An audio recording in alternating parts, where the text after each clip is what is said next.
Okay, I think we can get started now. Hi everyone, thank you for joining.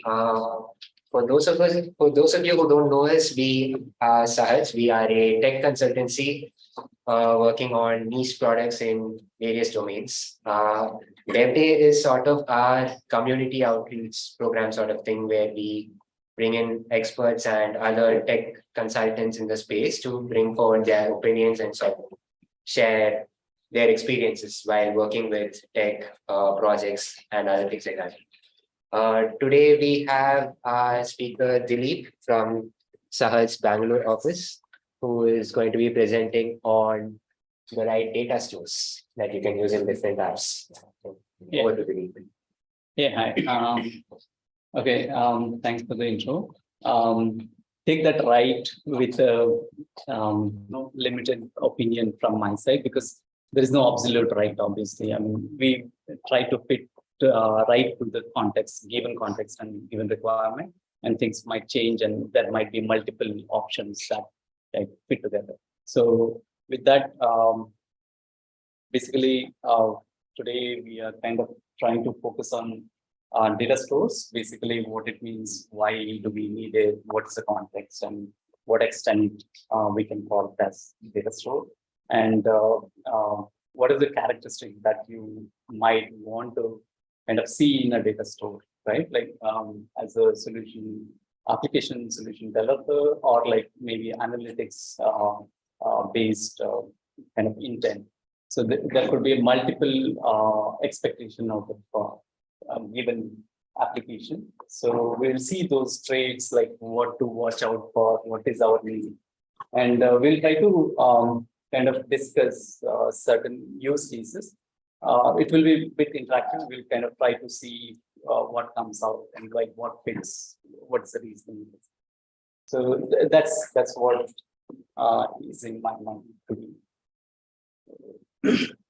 So with the simple data stores, I mean, initially, if you go maybe 20 years back, like it was mainly on the databases, and there was like transaction, mostly RDBMS was there, and then like there were a lot of new hybrid, new age data stores came in. So there's more of a data store generic name being used. So I mean, if you simply go about like a data store by definition from different sites, it's like something which allows you to store data, but that's like very broad. We'll try to see what's the need of it and what's the context that we are talking about. Like, is it just for storage, like file cabinet? That's definitely not what we are looking for, right? So I'm constraining this data store by application development or like custom business application development. Maybe that's a kind of context. I'll be limiting the data store to. If you go about creating any of the application or any solution, broadly it can be categorized as we are developing a system, right? And the system has a certain users. User can be another application or like some user, the real user. There are different external inputs and external queries coming to the system. The system processes some data. For example, let's say you're depositing some money in a bank, and then it kind of updates your balance. And when you query, the state of that query will change because of the balance. So that is represented by the internal logical state, if you kind of conceptually take it. And sometimes it might refer to the external logical state, like maybe the dollar is getting converted to the INR or something. That depends upon the current conversion rate. So that's like an external logical state. Certainly many people agree upon what is the conversion rate today. So that is referred from outside, maybe in some cases. And that kind of gives the one meaningful user transaction, right? So user wants to achieve certain thing, like maybe he wants to see what's the value in his account or something like that. I'm just hypothetically taking this applies for any use case pretty much generally. Some of the cases like it's only input, some of the cases like it's only external query.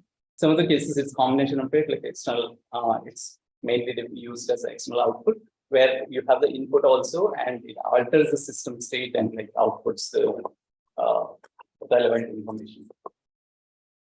So broadly, I mean, if you go by theory, unit of activity that leaves the system in consistent state, there's a space like inconsistent space. I mean, it's, if I read it continuously, it's means something else. But basically, that's what it is. Like, we are talking about client server model mostly because currently that's what is applicable. I'm not going for thick client data stores in that per se. So we are assuming there is a system boundary. There is some external input coming in. Either it could be a clock or like a user input or some event that is happening. And we want to kind of manage certain user requirement, like user expected behavior out of the system, right? With that context, let's kind of go to the next one. So basically, what we discussed is like in the context of that, the money transaction. So we need to store something. Obviously, there is some transaction happening. And how do you want to store it? For example, let's say deposit of 10 unit of money. It increases the account value for the person. It might also kind of increase total asset in the bank. So it depends upon how do you want to represent it within the system.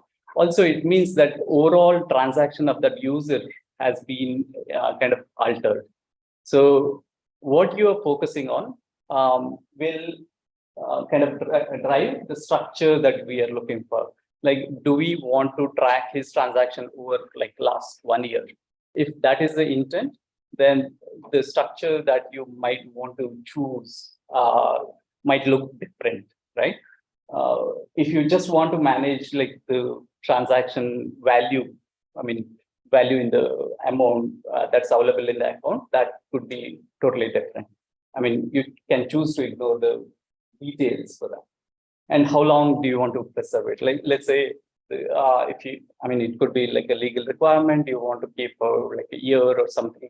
In some certain cases, you have to forget it, because if it's like a sensitive personal data, you're not supposed to store more than like 3 years or 1 year based on where you're geographically kind of situated.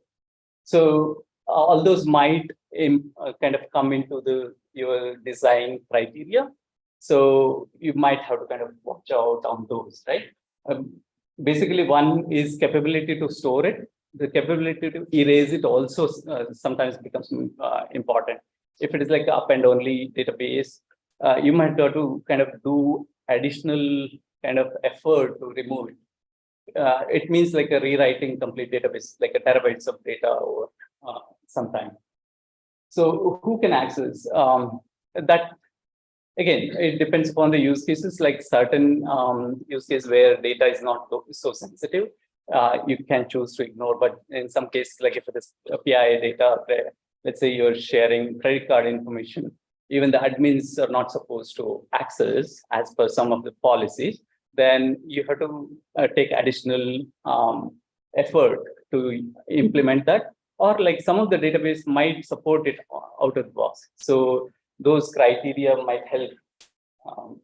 And the access pattern, I mean, how often they access, like what kind of information they access. If they are always looking for a certain kind of query, probably you might have to kind of focus on those criteria to optimize, right? So, I mean, just to put it in the general context, right? Like we are talking about how to choose the best data store or right data store. So if you go, I mean, look at how do you choose any tool? Like you use programming language or tool. One is like you feel something good about it. You might have used it in the past. You see some benefits of using it. Here, just for kind of examples, or I mean, there are nails and the screws. So in some cases, like nail might fit better. In some cases, like you want to kind of remove it off some time, after some time, Screw is a better option, right? Within Screw also, there are like, again, different options these days, but I'm not going even there, right? So there is a characteristic each tool brings in. It might be beneficial for that use case, or in some cases, it could be like a hurdle, right? So basically, it boils down to analyze the need. Why are we bringing in this tool? And that is something, it is often kind of forgotten over time. Like we discuss and we'll have a detailed conversation. Okay, we'll choose so-and-so database, but those reasoning should, I mean, it's good to kind of document like what we call like ADRs, right? Architectural decision reports. It's kind of helpful to capture those need and the context where it was kind of decided, and any alternatives, like if we at all like explored different options that was available at the time, and impact over.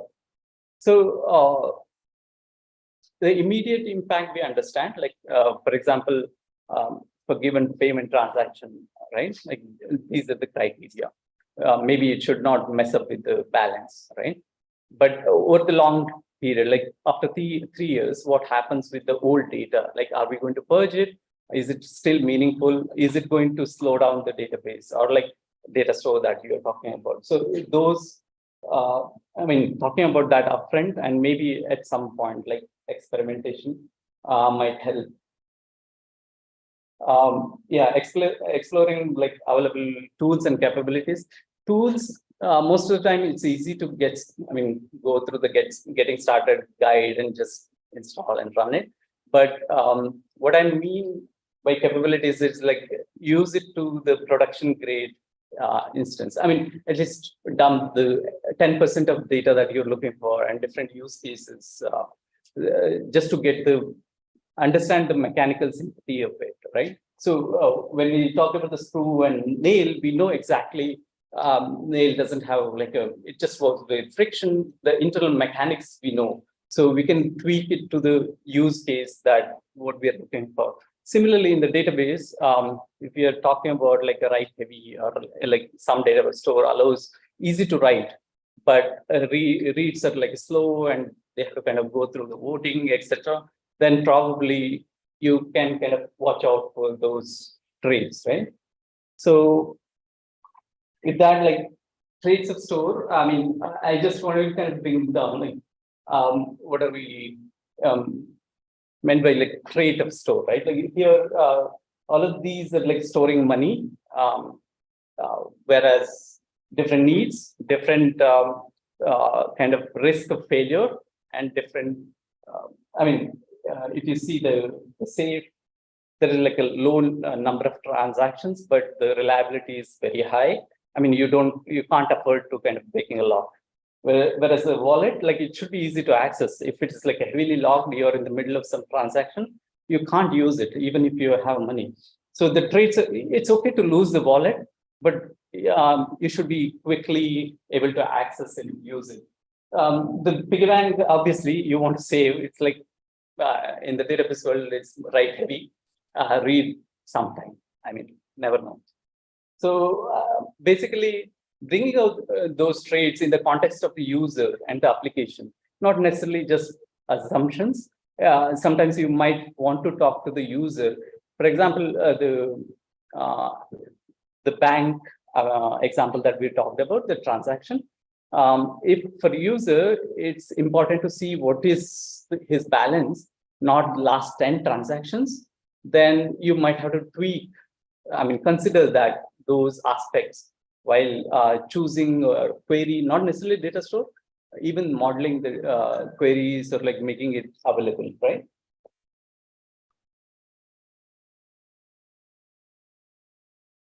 So with that, the traits that we can look for in a data store, as I said, like a state representation. So state representation, when we say like the state representation might be different, it's like, okay, there is a reason why we say data model, right? Model is not the exact information. It is a one perspective of the information. I hope like that's clear. Like when I see student model has a name and age or something of the sort, it may not have his exact lat long because we don't care where he is. So model is not exact representation of the physical state. It is a perspective, what is required for that use case, right? So, I mean, often we don't go into that detail. I mean, maybe in later stages we do, but considering that in the upfront, like architectural level itself will help choosing maybe better informed decision around like what is the need of it, right? The kind of relations between the data, basically these perspectives. Like if you have a system and there are like multiple users using it, each of the user might see the same data in a different perspective, and they may have a relationship between them. It could be like, for example, stock data, the price that goes over time. It's like a time is a primary kind of dimension everyone kind of relates to. Whereas, I mean, typically the social network example that we take, it can be a graph representation, could be a primary way of modeling things. But yeah, again, we cannot draw this like social network is a graph. Most of the time it's fake because user is not like bothered about the graph representation of it. Rather, he's kind of want to check out his friend's data. So represented more than what it is needed might become a burden at some point of time, right? So yeah, I mean, there are different dimensions like time, connectedness, and the key value is like another typical data store that is used when you're not really clear about what you're going to use. It could be just generic. You form a key and then push it to the data store and you can access it. And in some cases, it goes even more than the key, like the key, if you're kind of, if you're constraining the key value to go to consistent hash, right? Then you can use it even for making it like more available on the horizontally kind of different nodes. The other trait of a database is like append only and the streaming. Most of this, like if you see crypto chain, right? That is like append only database in essence. Like it's a tree which is written like always written to the last whatever node or tail or whatever. So you cannot really remove it. So it's append only. It has its own characteristic. Like if you want audit, maybe it's clear. In some cases, you might want to rewrite genuinely because there was a fraud or something of the sort. So does it kind of prevent from doing so, even if it is a legitimate use case, right? So those might, I mean, you might want to kind of check it out. For that matter, CouchDB uses append only, but it's not like Merkle tree based append only. So that way it gives more reliability in terms of there is no mess up of the data. If you see a state that is guaranteed to be accurate at give one point of time. So it has, I mean, that brings out that eventual consistency into like more reliable aspect of it. Instead of two people setting different value at different time and like seeing unexpected value. So also there are like concepts like check and set, the version based upgrades. Basically what happens is like, you know, the data at given point of time, this was the view and I want to change it to this. So when you update, it goes through a check and set kind of instruction. This is the version, this is the value I want to upgrade. If it doesn't match, it just rejects the update. So it's good to kind of know all these constructs are available and utilize when it is needed. Like if you want to be very sure that if update goes through, it should be upgraded from this version, not like overwrite unintended values, right? So that is available in some data stores out of the box. If you miss out on that, you have to kind of do additional application level effort, which may not be that reliable, right? Like then it goes into a distributed log where I want kind of authoritatively control the upgrade of one value. Then you should get the global access, which may become constrained.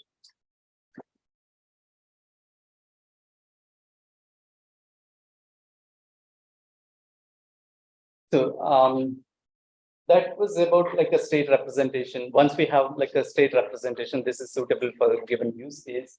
The retrieval mechanism allowed by most of these data stores are like, again, one of the factors that might affect.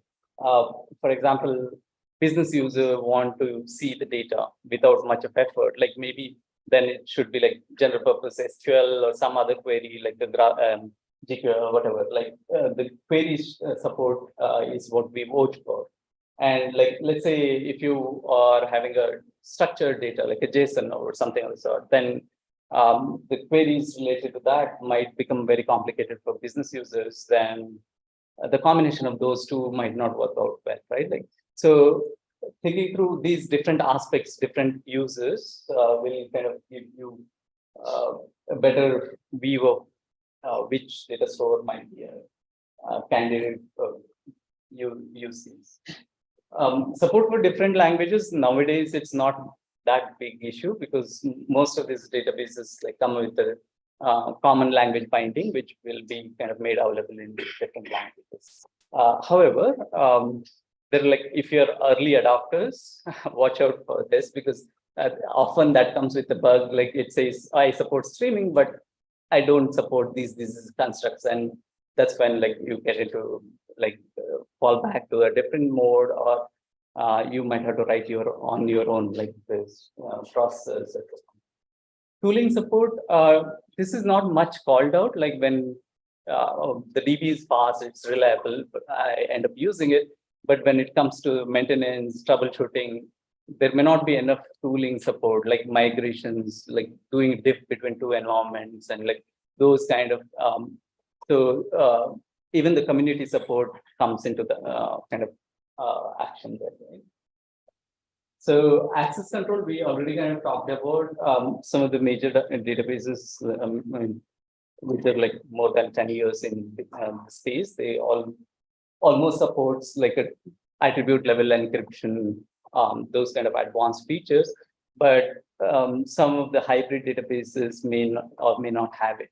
And especially when it comes to distributed, it might even become difficult to encrypt in a one say, because there's a good chance that it gets into a brain split and then encryption key is either shared or upgraded over time. You have no idea. So most of these challenges like gets into that space. So again, this is not like you need both of them together. Some of the problems can be solved by removing that data altogether. If you're in massive big database analytics space, you don't need credit card for analytics, right? So it's easy to remove it and then like push it to the data store rather than kind of push and like later work. So fine-grained authorization, again, like the record level authorization that we talked about. But is that something you want to even expect from database is one of the traits that, because if you are implementing, it comes at like a very huge cost, right?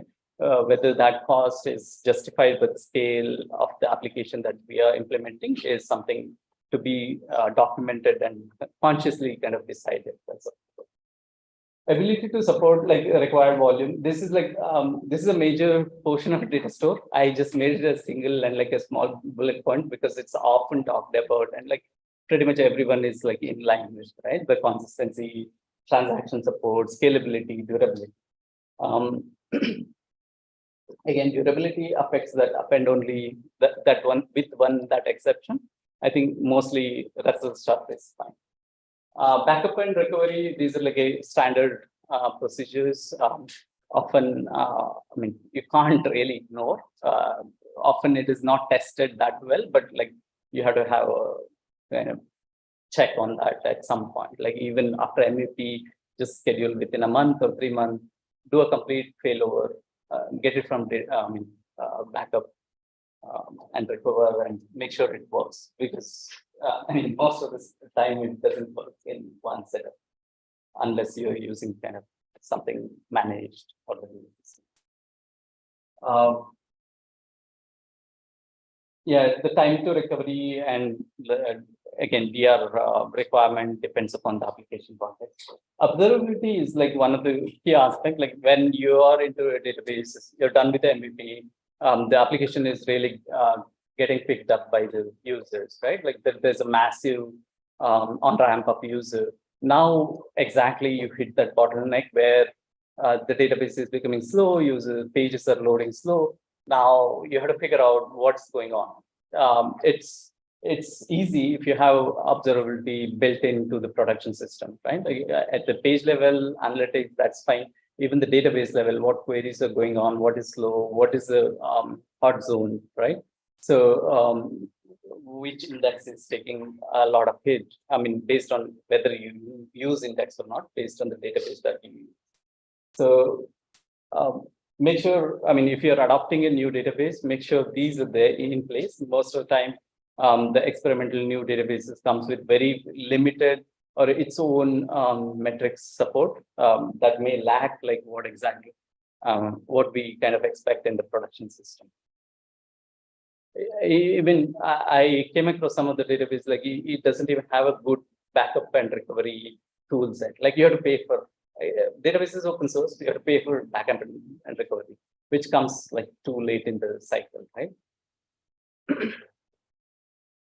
Yeah, I mean, we talked about some of the techniques, like you might want to consider state representation differently. I just wanted to kind of detail it out a little more on that, like the transaction data that we were talking about. Like, let's say if there is a executive dashboard where it says spending on groceries this much or whatever, right? At the state level, district level, or something like that. So how will you kind of roll up? How will you model that data, right? There could be, I mean, ideally what happens, there's a transaction database, and then there is a events being sent to the another aggregator where you kind of keep it in a different data store about analytics specific, right? Then you roll up for whatever the passage that you're looking for. For example, if you're interested in transaction category, right, the grocery, there should be a processor where it tags this particular transaction is for grocery, and then it rolls up for the state or whatever geographic information or the age categorization. I mean, whatever the analytics that information is required. Now, now we can clearly see there are two different databases. One is like source of truth. The other one mostly used for analytics and the transformed data. So now the characteristics of both of them are quite different. That's why it kind of appeals to be using like a different database, right? In the analytics, it's okay if it comes even after a couple of minutes, right? The reports, because they don't like change very fast. And also, I mean, it's good if it comes in a milliseconds, obviously, but if it's aggregating over millions of records, it's okay to kind of wait for. There could be other database or other techniques which can make that faster also. We'll try to kind of see some of those also.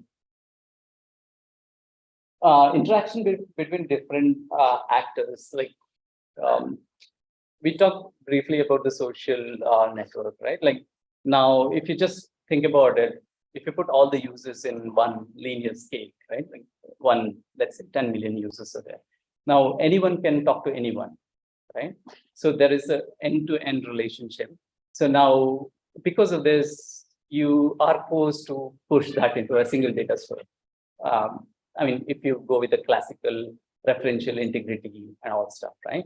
Now, that's not going to scale, obviously, because we have the RAM, disk, the physical size limit, etc. So now, how can you better model this, right? I mean, is there a better way of representation of it? Or like sometimes it's as easy as the business policy. You cannot have more than 5,000 friends. That's what Facebook says, right? I mean, it doesn't make sense to have those many friends business-wise. but that eases your technical implementation detail, like what to handle. You have a cap on that, like the max this query will go into like 5,000 aggregations or whatever. So those business level rules you can bring in early in cycle and like make it easier. Sometimes, yeah, they look at like allowable latency. For example, if you post a social media post or something, if it appears like after a minute, it doesn't make any difference, right? So those can be brought into understandable requirement, and then you kind of leverage that, like the reactive approach. I hope like the reactive approach, obviously, kind of exploited as a first thing when you're addressing performance, right? You have messages and it will be processed when system resources are available. So eventual consistency, the same thing, like, the Twitter count, you see number of followers, it goes up and down, like it doesn't make any difference. It's not going to harm anyone. So they know that. So that's why it's not accurate at all time, but eventually it gets to the right number. Yeah, we talked about the retrieval in detail. So I'm going to kind of skip, probably we'll take it in the use case if kind of time permits.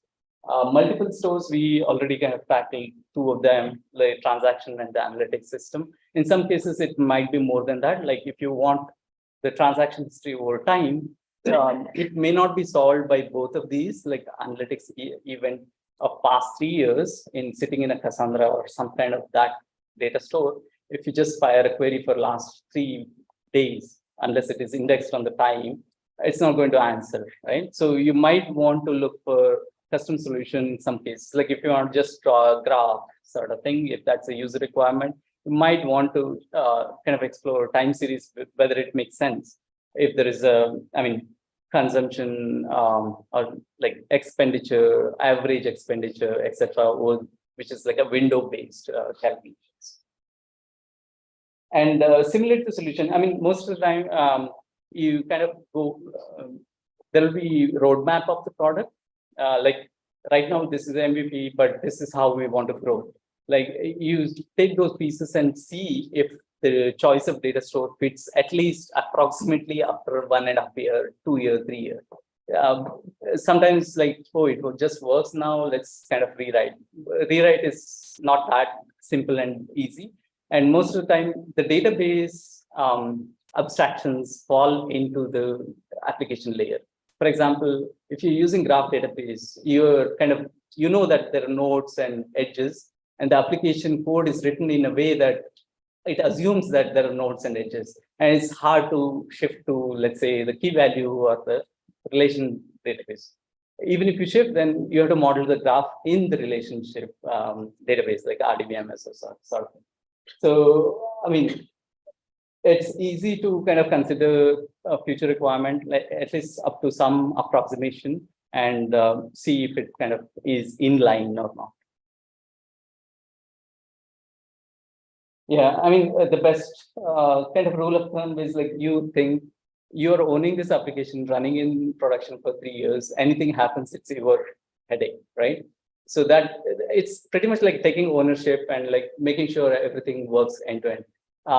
Here it comes with like, what happens if the data goes missing, right?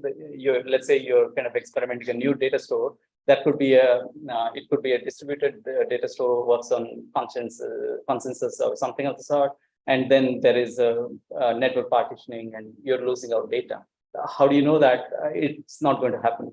Because, one is like option to come up with a proof, mathematical proof, which may or may not be possible. Second is like just run it and have some gut feeling around the database. In the past, I've seen a database like which you create 10 million rows and delete 10 million. There are like some 100 or 500 rows are still there after all the delete. It's distributed and like a key value kind of database. So, there are like benchmarks for this. Open source benchmarks, you can go through the results.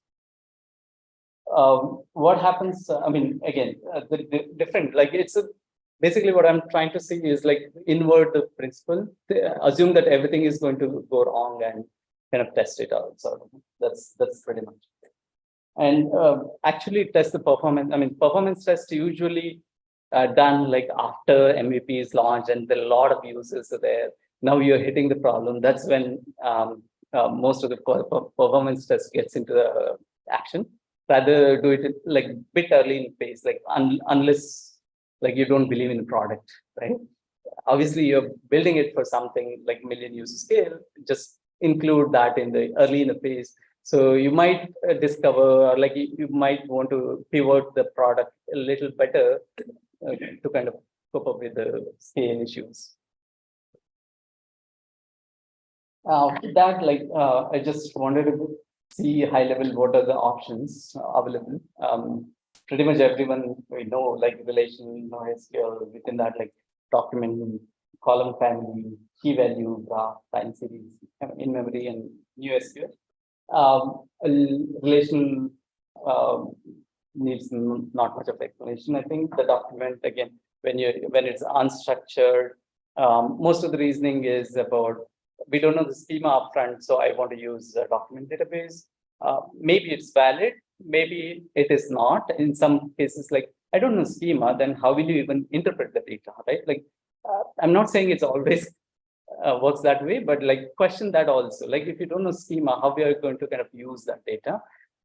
In some cases, what happens is like you have 30 versions and the older version of a document still lying around, which doesn't make sense within the latest code, right?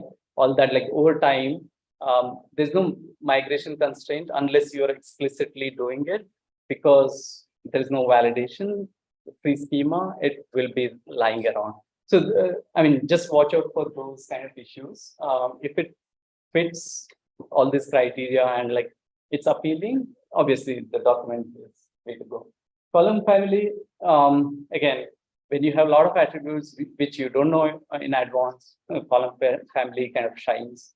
Not necessarily that's the only criteria. In some databases, column family allows you to kind of better handle the null values, or like enums, like you have only, let's say, state values in a column. You can better handle that than the conventional Postgres or MongoDB, something like that. Key value, we already kind of discussed. There is a simple key and a value, maybe a data structure at some point.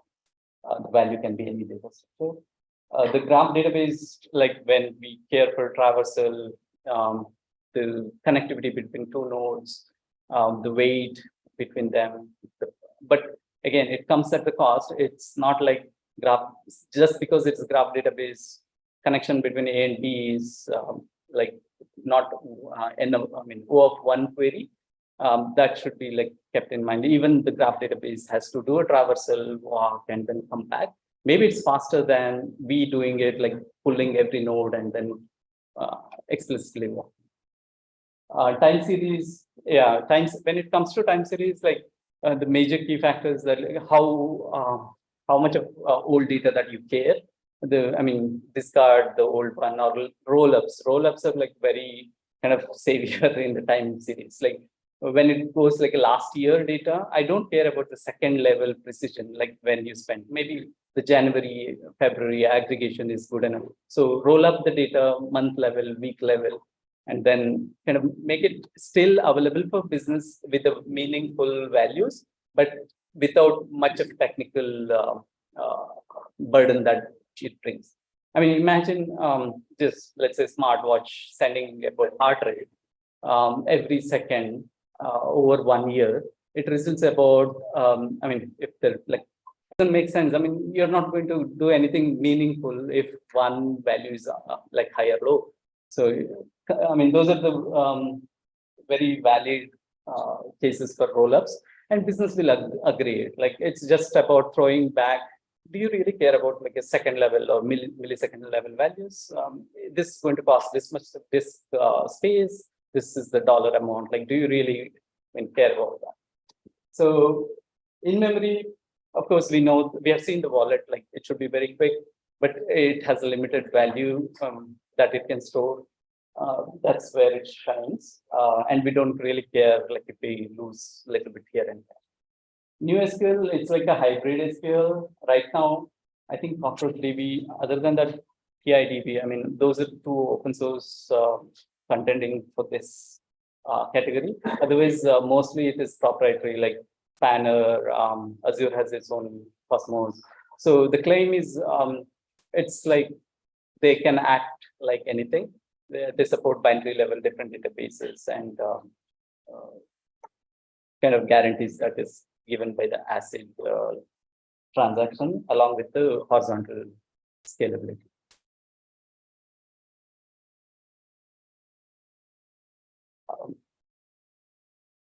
Yeah, I'm kind of skipping this because there's like typical database characteristics. I mean, these are just like different dimensions. You just need to find the right point in that dimension where it will be.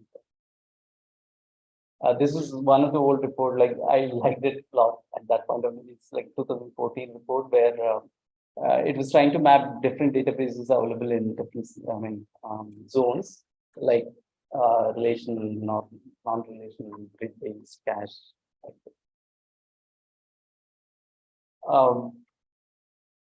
Again, I think we're planning for 7:30 end, right? Or so, what we plan for, we can take another 20. That's, yeah, I mean, these are the traits. I will quickly talk about like one or two which might be required here. Really is like we know it's a caching in memory. There's structure, it's still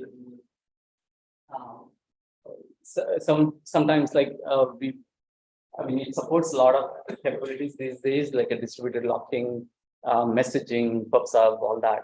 So whenever you're exploiting new feature, just put it a thorough test before it kind of actually utilize those aspects of it. And if you're using the same Redis for two different purpose, let's say caching also, I want to do caching also, but PubSub also, consider, is there a harm by doing like the same instant two things? Because the we are breaking the responsibility assignment. In some cases, it's okay to lose the data. In some cases, it is not.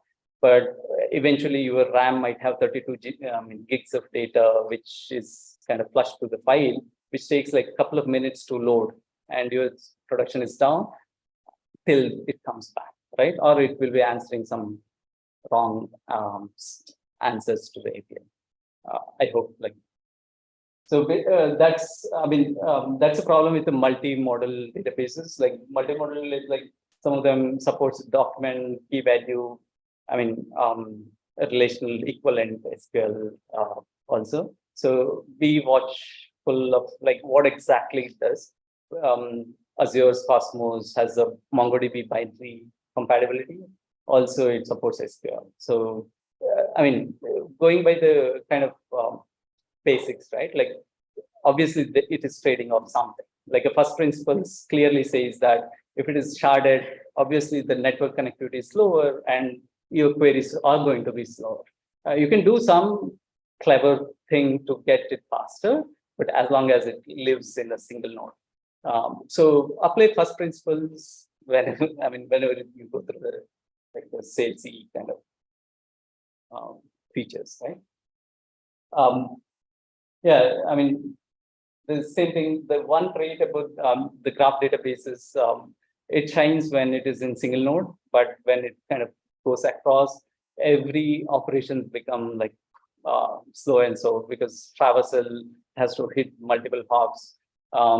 Any of the drop walk will be kind of considerably slow. Kafka, again, some cases like we're seeing using it as a database, but just because it sounds interesting, you don't have to do that. It is designed for log based kind of database. So it has it's better if you use it with the retention in mind. Like otherwise it becomes, running a SQL on Kafka is possible and you can keep it for infinity. The storage it's not at all optimized for the disk, I mean, the cost that you spend on disk is not at all considered. Yeah, I mean, SQLite, the one simplest database that runs on single thread. In some cases, it might be useful. Like if you're running some small application on the client side, you want offline data. It's easy to sync. Even every pretty much browser uses IndexedDB, which is somewhat similar. The OpenSearch, I mean, it used to be Elasticsearch earlier or Solar. Elasticsearch got some licensing issues. Now it's like the proprietary. So the OpenSearch is what open source equivalent of it. So if you're looking for search, full text search, geospatial, optimized search, filters, probably it might be worth considering that as one of the data store. Yeah, CouchDB, it has the replication. I mean, it shines in replication because it writes every change as log record. There is a PouchDB which runs on mobile, so you can ship the change records to the one to other and replicate and make create the state. Let's say if your application wants to work in offline and then push it to the centralized database, that was a use case where, I mean, that was something not present in any of the other databases. We'll take some of the these kind of use cases and we'll continue to end up discussing on this. Let's assume a Cricket store API. It's a very simple store API. There's a match happening, and then the scores are coming from one person, let's say. He's updating, and there are like millions of devices, different API users, websites. Whoever wants to show the score, they can just buy some minimal subscription API key and then use it. Let's say we are building this system. How do we go about it, right? So definitely we know that write is from single source and it is slow because it's human, and then someone has to run to make the run. Obviously, it's not in milliseconds, right? So reads are kind of massive and parallel. That's what we know. So probably we can just call out what database comes to your mind, what is the trade, why, event. Something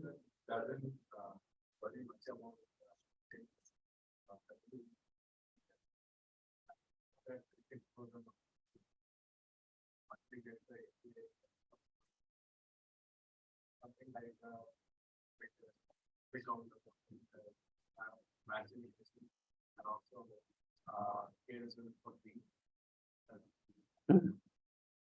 yeah, I mean, there's another trait he brought in is like the data is not going to change because it's like event based. Once it is in, it's in. Sometimes maybe rarely correction might be there, but it's very like rare.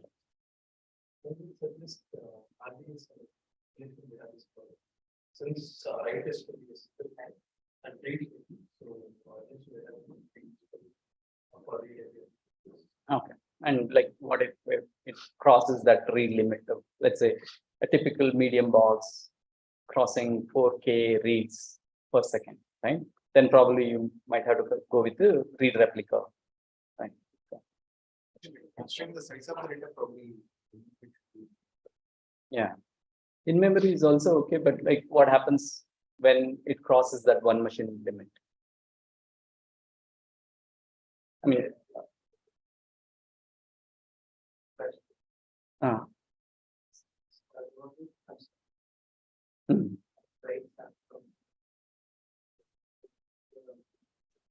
the read side.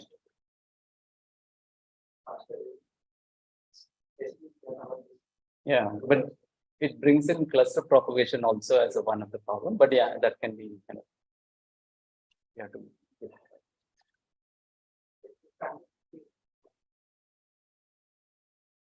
Yeah.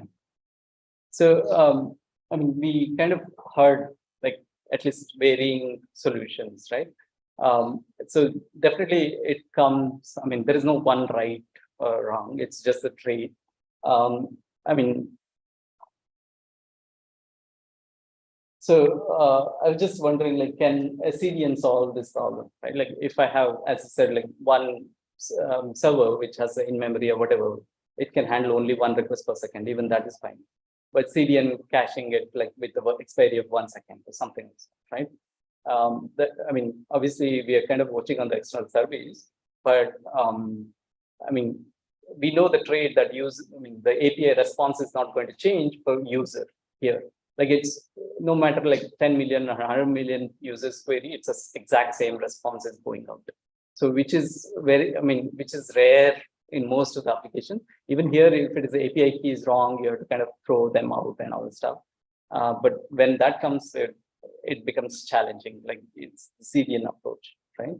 So that's why, I mean, at the moment, CDN sounds very easy, like set it up in a couple of seconds, you can run millions. But if you want to revoke one API key, then you have to implement custom authentication on CDN, which not every CDN will be open for integrating unless you're kind of billion-dollar company.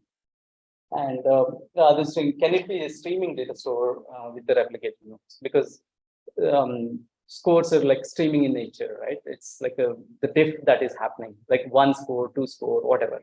So it's change in the state, the change event going as a change event kind of propagating between the different nodes as a stream. So it can be modeled that way also. If you consider it's like a fiber, like a lot of people on the right side, one person connecting to multiple. It's like a multicast. If you go back to the TCP multicasting, can we leverage that?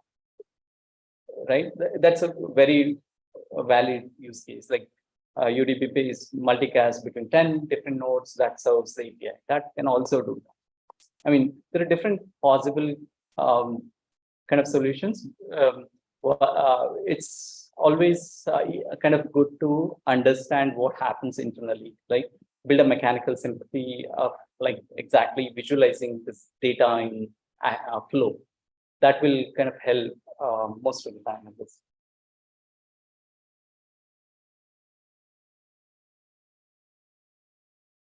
I mean, just a kind of to touch upon variety of these, like if you consider Paytm like a P2P payment application, right? So consider there are like millions of users using it. They can kind of onboard money into their wallet from bank or something of the sort, and then they can pay in between, and they can pay to the vendors also. So there are different ways that we can model. For example, what happens if we model vendor as a different kind of account versus the user accounts, or like all of them are like it's the same. We see everyone is like a user and they can pay in between. So what are the implications? What database do we recommend, right? What comes to our mind? So anyone?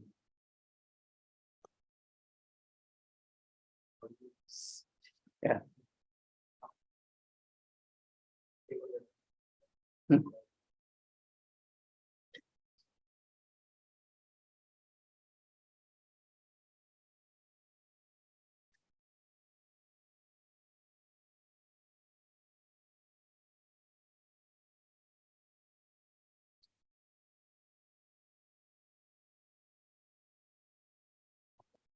You have any? Since we are handling the many types for that, and also the payment app, make sure that the next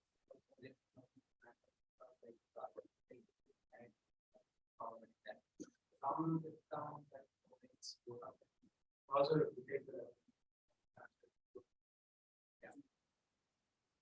yeah. So avoid multi-load setup because then you could have balance stable time right.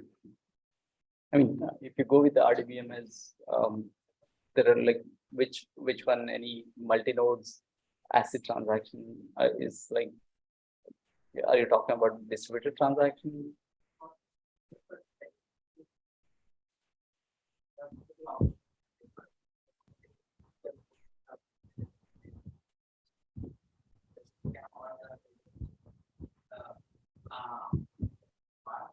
and there are database copies the transaction along with the execution. Yeah. This is one of the things that I just wanted to call out, right? Like when it supports both of them, be curious, how does it even do it? Like if they're like literally sometimes push it to the other extreme. Imagine there are 10,000 nodes and transaction happening on all of them with, let's say, thousands per second. I mean, is it even possible to guarantee the transaction, the isolation, right? Yeah. Across of them. So I mean, can obviously as there is a claim and there is also tuning parameters for that, what exactly you are caring about. I mean, initial introduction sounds like everything is supported, but then like when you go into detail, you actually hit the roadblocks. Bringing someone wanted to comment on that. So I was going to say isolation, but I don't know what happened there. What were you guys discussing? I don't know. No, that's what we were trying to bring out. I mean, hidden. Maybe there was any trait that was missed out. Sounds possible in the first case, like, but then like if you think from the first principles, right? Obviously, I mean, you think about the electrons. Basically, the state is represented by electrons, basically the voltage, and then like how can these two be in sync in between two machines and come back? Obviously, there is a speed of light which can reach as of now, at least until whatever quantum comes in.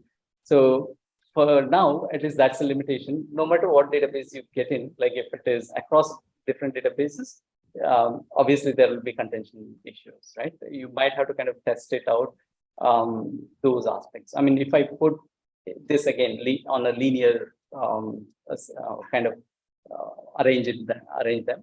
So we are talking about n cross n kind of relationship, and there is a good chance that it can get into a kind of deadlock scenario, right? So, I mean, theoretically, yes, but in real world, do you really care about if your 100 rupees transaction kind of takes 10 seconds, or like it says okay, but then it says cancelled, or like is there a case like where you can adjust it with the pre-qualified limit? Let's say up to 5,000, it's insured, right? I mean, there could be other options to tackle these technical issues. It need not be 100% accurate, as long as it does. Okay, I know you, I'll pay you tomorrow, sort of thing, right? What works on practical? If business can impose that, like you have already disclosed enough documents, if you take it as a credit, the extra whatever you pay, can it be handled that way? So there are different other options can come into play, right? So yeah, again, do you want to more? I'll just skip.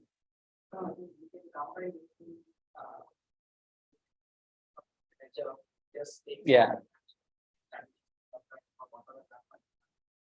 Take a bit of database which might not provide a transaction or might provide, but some specific concept like and then if something goes wrong, you can just to get the data back. Reconcile.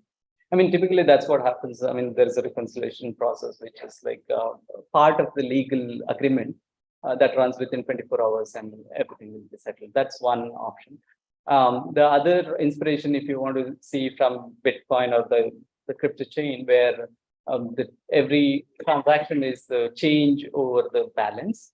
So something you can, if you can like model over that, that's another option. Like each of the wallet is independent. You throw a transaction change request, and like as when it writes, it kind of gives a checksum. I mean, you can leverage those basically hash property and then some cryptographic property to make sure that nobody, I mean, it cannot be misused.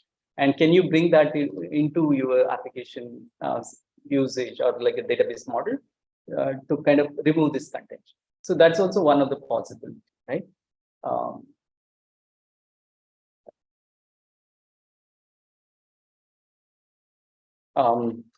Just ask me to stop, like I'll kind of stop and use this system.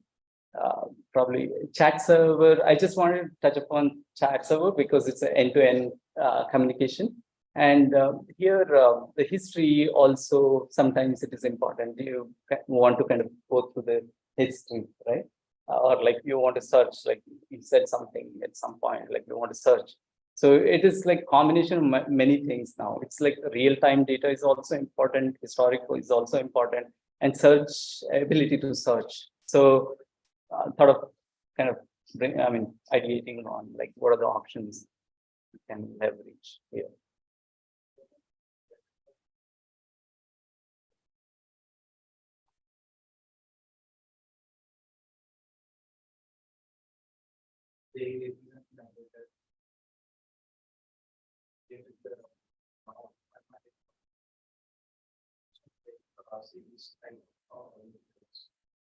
So that really made people, they're getting on a like a lot of competitive on this because they had advantage of using things to, let's say that's what like like that needs now getting that also powerful sequence very we like we could use after that maybe you target even greatest also what area communicating Yeah. I mean, one of the I'm trying to pinpoint the other aspect. It's not like I'm not saying that's not going to work. In the Discord scenario, we are talking about the server level abstraction. I mean, here we're talking about like more of chat server, which is like global, like an end-to-end communication. So the challenges that it brings is like Redis pub sub that we talked about. Like it has literally, I mean, a machine capacity to handle number of sockets, right? It can push up to, 50,000, 60,000 concurrent. That's at max. So when it hits that limit, you'll have serious consequences where you have to write another abstraction layers to cover it. As long as we know that and it's put in the kind of decision records, it's fine. I'm just saying, like, you might have to kind of explore the other extreme of it, what happens end-to-end communication. That's about the real time. The other case, FTS on the Discord, we know how good it is, right? Like if it is like 3-month-old, you search by handle, nothing shows up. And it may show up tomorrow. Like it comes up with, I'm not saying that could have been better. Like obviously that's like handling really fast and performant chat as of now. But yeah, it comes with the, and when we're talking about Cassandra again, the writes in Cassandra, we know, right? Like how does it go? It works well for chat because there's no contention of two people writing at same milliseconds, etc. So, it fits for this use case, but like heavy write, we have to take it with that. Like if there is a two writes at same millisecond, if you care about the accuracy of the watch.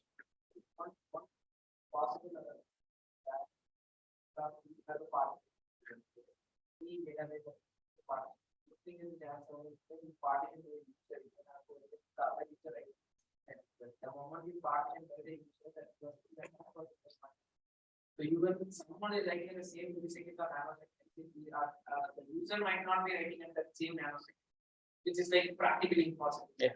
So that way we can avoid such scenarios for the technical chat.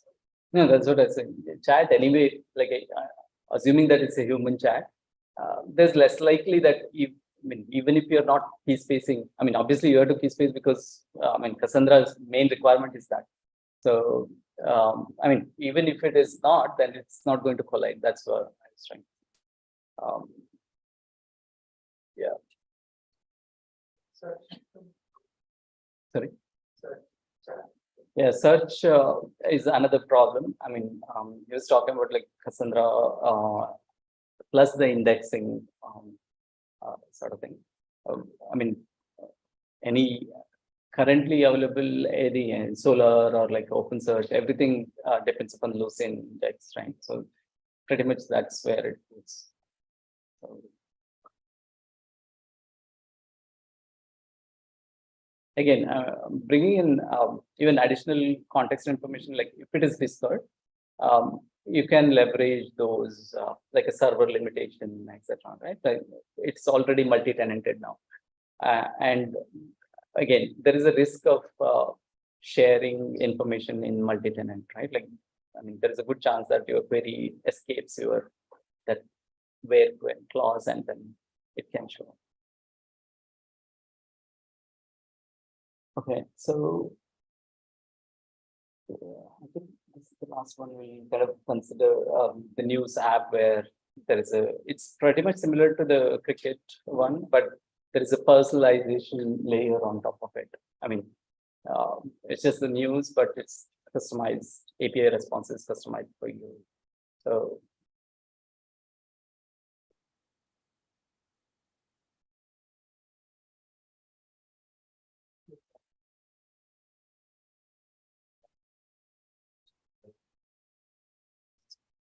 This can be user can be audiences, heroes, the interest of a particular user.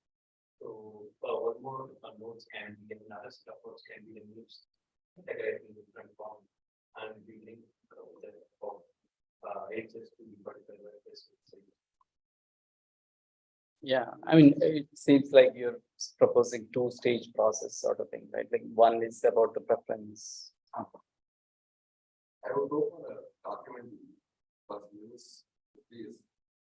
And then use this document oriented. I think it will put the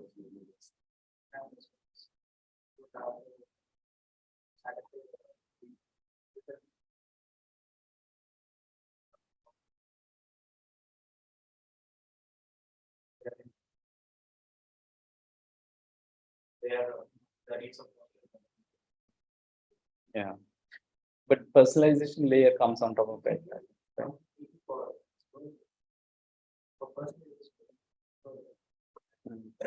What if the news site that we're talking about is a global? There is maybe a lack of document coming out every day or more, maybe more, right? If it's regional and all, it's like millions of documents.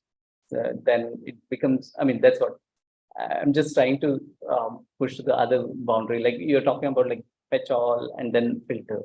So that may not be always relevant because some of the language or region I mean, people in here, maybe something happening in some other geographic region may not be relevant at all, right? Like we might know that as long as it's not significant. So can we, I mean, can you bake in those requirements in the solutions? So I think, yeah, obviously it comes with a more of a detail what you need, but those are the aspects kind of. actually construct. So when you say personalization, I see it as every person based on the application or some. No, even the past history and like, yeah. Something. People on the call are not able to follow the audience. Oh, just summarize the Sure. question. Okay. So maybe instead of querying on a person base, probably the query can be person. Query can take the personalization and do whatever you need to do. Sure. Yeah. Now, basically, the question or the recommendation was to tweak the query that takes the personal preferences and hit the database with that. And if needed, there can also be sharding based on whatever the User, whatever use. So yeah, I mean, that works as long as we know what is the recommendation engine, or how does it work. In some cases, if you're using like a factorization sort of thing, which is like works in a virtual space, it will not be able to build the query. If it is like I like cricket, maybe cricket related news can be sent. So in those aspects, it might work. But yeah, it purely depends upon what recommendation engine the Those articles don't change significantly once you publish. No. Actually, the Syrian approach you mentioned in the first two slides. the question, yeah, it was filtering was the main problem. I mean, content can be. But what would be the problem? Yeah. So how do you go about personalizing? Let's say 1 million documents are there for today's news. When I log in, I need only 10 of them, which are best fit for me.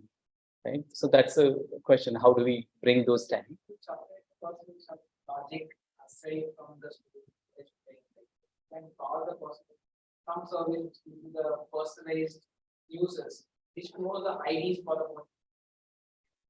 It's give some 10 IDs which you have to fetch from the database. That database would be something like Mongo, which is implemented on BT, which is good for BT's query and it's also document so that you may have a document. So that So now, what you're saying is like 10. But the Logesh was recommending basically there will be an API which gives 10 document IDs which are relevant for that given user. It means you have to pre-compute and keep it ready. Basically, the pre-compute, but whenever you are waiting for the user, like you open the app, fire, and the first part of the API will be part of the first service. And n number of users that we have to create. And then n number of users we have some NIDs. That NIDs can be Christmas. Correct. So the action is understood, but like even the personalization, the service that you're talking about, that has to have visibility of one that whatever the million document that we are talking about. So which is again a problem, right? It has to go to the database, or like I can do some kind of computation to come up with those 10. Yeah. So that's the complexity we were. But what pre-computing? Yeah, that is definitely one good solution. But what happens like if I come after a minute or 10 minutes or something, like will I see the same thing again and again? Like then how will you remove it, right? All that like. Because use can be consistency also does not have to be highly consistent. Sure. But like if I open the app throughout the day, I keep seeing the 10 which I read already, is not so engaging experience. I mean, you have a recommendation engine for a reason, and like it has to take care. I mean, yeah, you can do. I mean, keep the red one and like negate filter, pre-compute 100 more. But what happens if I skip 100? I mean, it just kind of keeps building. That's what I was saying. You have to kind of play out that role play those users. There are extreme users always. The one guy who reads 10,000 news per day, the one guy who reads only 3, right? You have to kind of play out both of them and see like. So one interesting thing is the push and pull model which Instagram uses. Basically, they decompute, and also for people who are not such intensive users, they pull. Yeah, right. So for people who are intensive, they push. So it's a logic we can do. Yeah, that's what it's more of exploring that. And like even if your recommendation engine is slow, can you have a quick recommendation which is based on the keywords, like just based on what you are being kind of checking these days, right? Those 3 can come faster, keep him engaged, and then more personalized can show up later. I mean, there are a lot of different experiments that you can run, but that will impact the way what do you exactly use for those? For example, pre-computed can be stored on Redis or something, which might be even common for a group of users. It's not necessarily like a very personalized. So cool. With that, I'll not take much. I mean, understanding internals, just have a sense of how it works. I mean, when you say Postgres, it's going to either fail or it's going to write accurately. There is a wall. What's wall like? Write ahead log, and it will be shipped somewhere else. It kind of you can recreate the database. So if you have this kind of flow, like when you say CouchDB, it sends a document, JSON document, it has a version. If its version is lower, it's going to throw back. If it's more, it will update. If there's a replication log, it can be synced to n number of nodes. Similarly, I mean, Redis, there is a slot concept. You cannot exceed more than 16K as of now. You can have 16,000 nodes of Redis, which is good enough to handle many of the data right now. But you'll end up paying more on the RAM, and like if it restarts, rebuilding the database, should you take a snapshot or append only record that Redis supports? And it supports a lot of data structures also, like a list, set, all that, right? Like L push and all stuff. So should you use it, or or what happens if it's not like remembered after restart? Can you choose to ignore few of them, right? Those are the aspects you might want to kind of think. And also, it has a bad habit. If it goes to memory, it just keeps failing. You have to enable the flag. The default installation of Redis errors out every write if it goes out of memory or something. So these are things like you might explore when you test it for the evolution of the application. Build that sense of how it was. Like when I talk about Cassandra, I literally feel like 10 people voting around shouting, oh, my record is right. I mean, if you get that sense of what happens internally, okay, this is what it is. And I mean, this pretty much use of multiple data stores is like, sometimes it is exploited. I mean, just for sake of graph database, time series is also there, key value is also there. And like just enthusiasm, you end up using it, then consolidating becomes a problem. Other cases also there, just because I have MongoDB, everything I shove it into MongoDB and like then struggle, oh, I cannot like query certain things. So it's a more of pragmatic, and also taking that extra step to go for new or like shut down the old one, which is not needed, right? So, yep. There are two books I strongly recommend. Applying UML patterns. Basically, it's not about data store. It's about seeing things about your system or solution. How do you kind of analyze and put it to a formal way of understanding it? Understanding different actors, what is their need. It even gives some kind of stepping stone for a domain-driven design. And then designing data intensive, obviously, it's something you cannot skip if you're in database space. So the first video is the one which was. Yeah, I mean, they made it all kind of priced or some licensed stuff later. You were showing Yeah. map kind of Metro maps. Yeah. Was it part of the video? Yeah. And yeah, if you can use GPT for now, like it's limited for now, like the Cricket API, I just happened to ask and it's recommended Cassandra. Obviously, it says write heavy. There's no write heavy. I mean, and we are clearly. I mean, it's not that. It's about the prompt correcting it or whatever. But I just kind of for fun, I just put it in there. Thank you.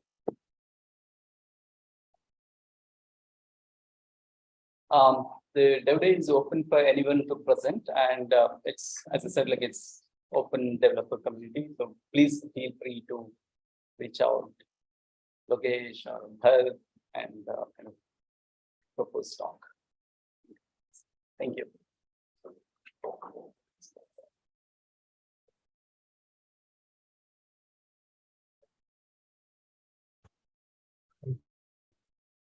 Should we open for question, or like it's too late, I think? I don't see any question for me.